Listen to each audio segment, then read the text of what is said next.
Thank you also. I wanted to also thank you for your service, and I wish you the best of luck in your future endeavor. And I just had a few questions. One, first and foremost, about public safety. There have been numerous disturbing reports about the increase in violent weapons that are found in the New York City public school system. It has gone up the last 4 years consecutively.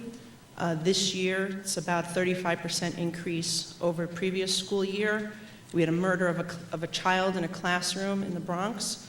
And I just wanted to know what steps the city is taking to make sure that when a child is dropped off in the classroom, and it should be the safest place that a child is outside of their own home, what measures are we taking as a city to make sure that those children are going to go home, and those teachers and the school safety officers are all going to go home the same way they came in?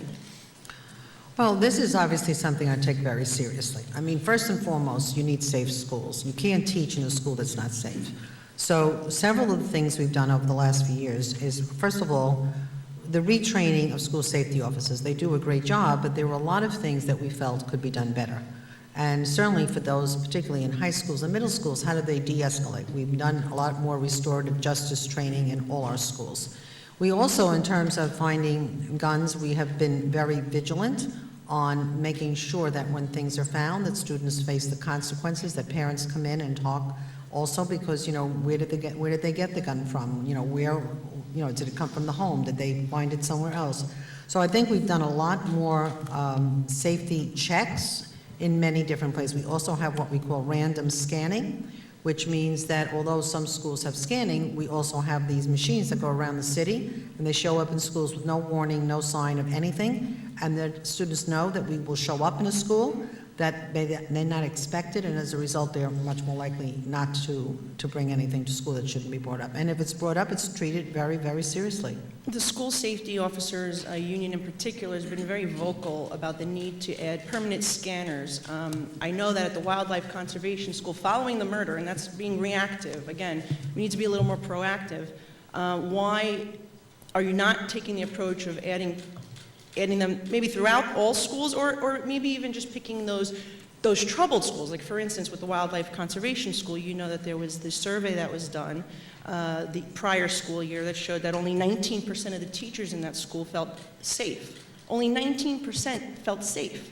That clearly, to me, would say, hey, maybe we should be adding metal detectors at that particular school. And had we had those metal detectors, perhaps this murder could have been prevented. But now that we know what we know in terms of that there is an increase in these weapons, School Safety Union is saying that we need these precautions, these measures to be implemented. How come this administration continues to reject this idea that's being proposed not only by the School Safety Union, by many legislators, by many city council members? It just seems something, particularly in those schools where you have a number of teachers that are saying that they feel unsafe in their own classroom.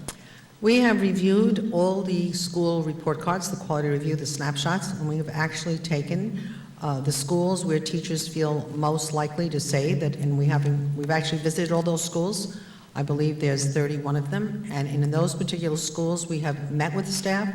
We have increased, if necessary, an additional school safety officer. But in terms of putting scanning machines, scanning machines come with a lot of negativity as well as a lot of positive. We do put them in schools where we see certain needs, and we review that constantly. We also have schools that have them that haven't had any incidents in a while where they want them removed. So this is a school-by-school decision. It's also something that requires careful thinking because it labels schools certain ways.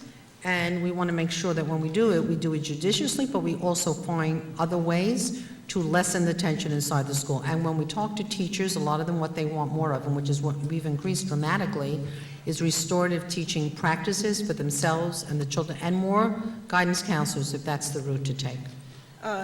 Another topic, we had the unfortunate and very sad overdose of one of the teachers in the classroom or in the school. And there has been a push for Naxalone and other anti-overdose kits to be added to the classroom. The state has approved the ability for local municipalities to do such. New Rochelle is doing it. The nurses station does have that. What are your thoughts on having that tool available in all schools? Actually, we work very closely with the NYPD, and we are looking at some of that. I would say Commissioner O'Neill has been particularly supportive of some of the things we want to do. I know at Staten Island, it's always the issue when I go out to the CECs. So I do think that is something that we will explore further.